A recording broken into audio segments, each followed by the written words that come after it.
નમસ્કાર મિત્રો, તમે અંગ્રેજીની આ કહેવત તો સાંભળી હશે કે ચેરિટી બિગિન્સ ફ્રોમ હોમ, એટલે કે દાન ઘરથી શરૂ થાય છે. બસ આ જ રીતે કોઈ પણ શુભ કાર્યની શરૂઆત વ્યક્તિના પોતાનાથી થાય છે. આપણે અહીં વાત કરી રહ્યા છીએ સત્યયુગની, કે જે દુનિયાનું સૌથી મોટું શુભ કાર્ય છે. તો તેની શરૂઆત તો અનિવાર્ય રૂપે વ્યક્તિના પોતાનાથી જ થવી જોઈએ. મિત્રો, સત્યયુગ જ નહીં, કોઈ પણ પ્રકારનું પરિવર્તન થતું હોય છે તો તેની શરૂઆત વ્યક્તિના પોતાનાથી જ થતી હોય છે. સૌથી પહેલાં વ્યક્તિ પરિવર્તિત થઈને બદલાય, પછી સમાજ બદલાય, પછી દેશ બદલાય અને પછી દુનિયા બદલાય. એટલે કે કોઈ પણ એક વ્યક્તિમાં આવતું કાંઈ પણ પરિવર્તન પહેલાં સમાજ, પછી દેશ અને પછી આખી દુનિયા સુધી ફેલાઈ શકે છે. જો આપણામાં આવતા કોઈ પણ પરિવર્તનનો અવકાશ આખી દુનિયા સુધીનો હોઈ શકે છે, તો પછી શા માટે આપણે આપણામાં હંમેશા સારું પરિવર્તન જ ન લઈ આવવું, કે જેથી કરીને સૌથી પહેલાં આપણે બદલાઈને વધારે સારા બનીએ, સમાજ બદલાઈને વધારે સારો બને, દેશ બદલાઈને વધારે સારો બને અને આખી દુનિયા બદલાઈને વધારે સારી બને. અને આથી પણ વધારે કહું તો જો આપણે આપણા મન, વચન અને કાયામાં હંમેશા સારું પરિવર્તન જ લાવ્યા કરીએ, તો તેની અસર પણ પહેલાં સમાજના, પછી દેશના અને પછી સમગ્ર દુનિયાના મન, વચન અને કાયામાં સારું પરિવર્તન લાવી શકે છે. અને જો આખી દુનિયાના મન, વચન અને કાયામાં સારામાં સારું પરિવર્તન આવી જાય, તો નિશ્ચિત રૂપે આ દુનિયામાં ફરી એકવાર સત્યયુગ સ્થપાઈ જાય. એટલે આના ઉપરથી મારે, તમારે અને દુનિયાના સર્વ લોકોએ આ વાત ધ્યાનમાં રાખવા જેવી છે કે આપણા મન, વચન અને કાયામાં આવતું દરેક પરિવર્તન સારું પરિવર્તન હોવું જોઈએ. કારણ કે તો જ સમાજમાં, દેશમાં અને દુનિયામાં સારું પરિવર્તન આવશે અને સત્યયુગ સ્થાપિત થઈ શકશે. હવે આપણે એ સમજીએ કે આપણે આપણા મન, વચન અને કાયામાં કેવું પરિવર્તન લાવવું જોઈએ કે જેથી કરીને આ દુનિયામાં સત્યયુગ બને એટલો વહેલો અને બને એટલો સારો આવી શકે. આ દુનિયાનો દરેક માણસ દરેક સમયે કોઈને કોઈ કર્મ કરતો હોય છે. તે કર્મો મન, વચન અને કાયા દ્વારા થતા હોય છે. માટે એ જરૂરી છે કે આપણે આપણા મનમાં હંમેશા બને એટલા સારા, સાચા અને શુભ વિચારો જ કરવા જોઈએ. જો આપણે હંમેશા આવા શુભ વિચારો કરશું તો આપણા મુખમાંથી નીકળતા વચન અને આપણી કાયા દ્વારા થતા કર્મો પણ હંમેશા શુભ જ રહેશે. માટે આપણા મનના વિચારો અતિ અગત્યના છે. કારણ કે જો આપણા વિચારો શુભ હશે તો જ આપણા આચાર શુભ રહેશે અને આપણો બધા સાથેનો વ્યવહાર પણ શુભ રહેશે. અને જો આપણા વિચાર, આચાર અને બધા સાથેનો વ્યવહાર શુભ હશે તો જ આપણો બધા સાથેનો મનમેળ, એકતા અને ભાઈચારો રહેશે.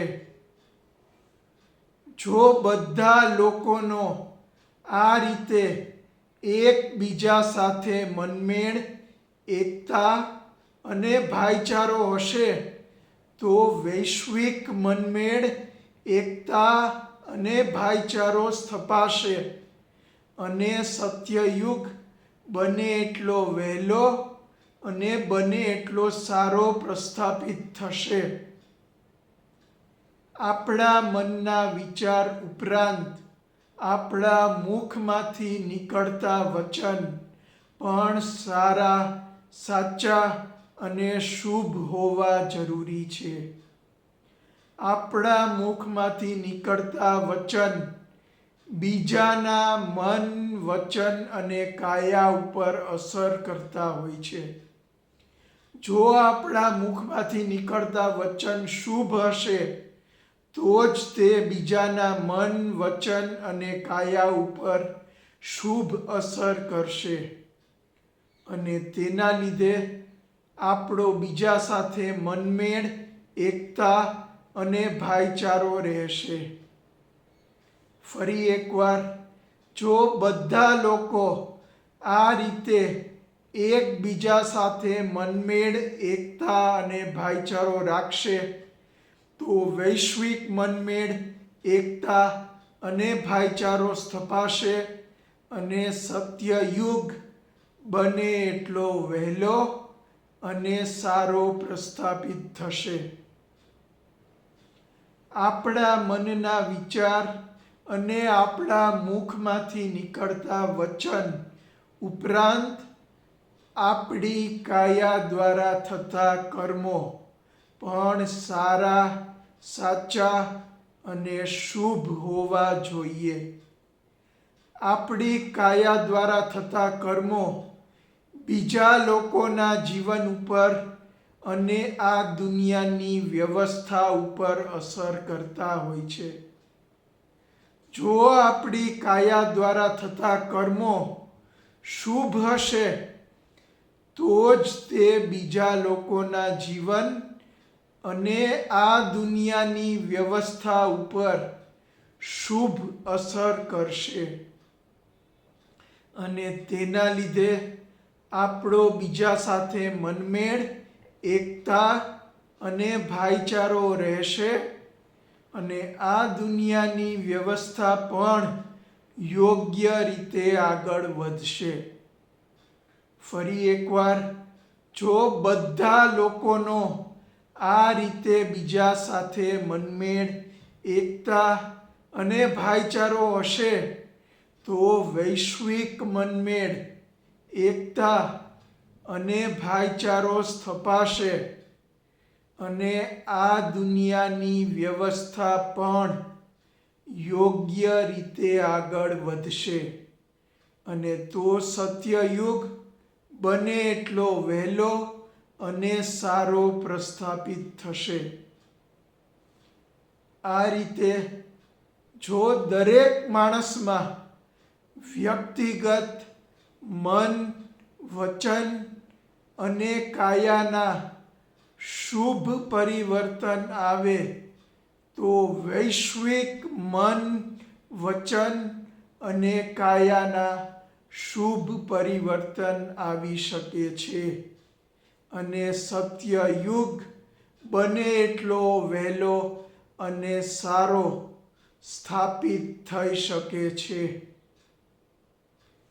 જ્યારે માણસ સત્યથી જીવે, ન્યાયથી વિચારે, કરુણાથી વર્તે અને સ્વાર્થથી ઉપર ઉઠે, ત્યારે ત્યાં સત્યયુગ શરૂ થઈ જાય છે. મિત્રો, સત્યયુગ કોઈ બહારથી આવનાર ક્રાંતિ નથી. તે એક આંતરિક ક્રાંતિ છે. જો આજે તમે સત્ય પસંદ કરો, ન્યાય પસંદ કરો, માનવતા પસંદ કરો, તો સમજો સત્યયુગ તમારા અંદર શરૂ થઈ ગયો છે. યાદ રાખજો કે યુગ બદલવા માટે ભીડની જરૂર નથી, પણ એક જાગૃત વ્યક્તિ પૂરતી છે. આ રીતે સત્યયુગની શરૂઆત માણસના વ્યક્તિગત સ્તરથી થાય છે અને જો માણસ સુધરે તો દુનિયા સુધરીને સત્યયુગમાં રૂપાંતરિત થઈ જાય છે.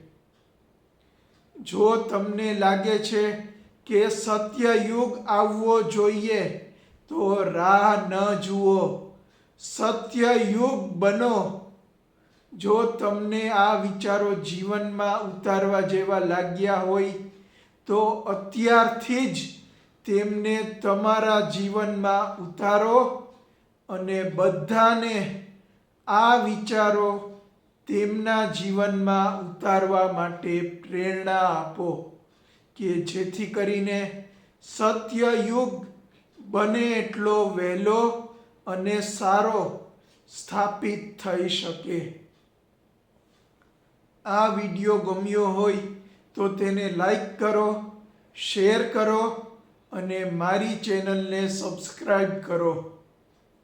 મિત્રો, જો તમે મારી ચેનલને સબસ્ક્રાઈબ કરશો અને પછી મારા ઈમેલ એડ્રેસ nilayshahwork@gmail.com ઉપર સબસ્ક્રાઇબ્ડ એવું લખેલો મેસેજ મોકલશો તો હું તમને તમારા ઈમેલ એડ્રેસ ઉપર મારી 117 બુક્સમાંથી સિલેક્ટેડ 10 બુક્સ કે જેની કિંમત અત્યારે 450 રૂપિયા થાય છે તે સાવ નિઃશુલ્ક એક ગિફ્ટ તરીકે મોકલીશ. તો મિત્રો, હવે જલ્દીથી મારી ચેનલ સબસ્ક્રાઈબ કરી લો અને આ ઓફરનો લાભ ઉઠાવી લો. હવે ફરી મળીશું સત્યયુગને પુનઃ સ્થાપિત કરવાના એક નવા પ્રયાસ સાથે. ત્યાં સુધી અલવિદા. નમસ્કાર.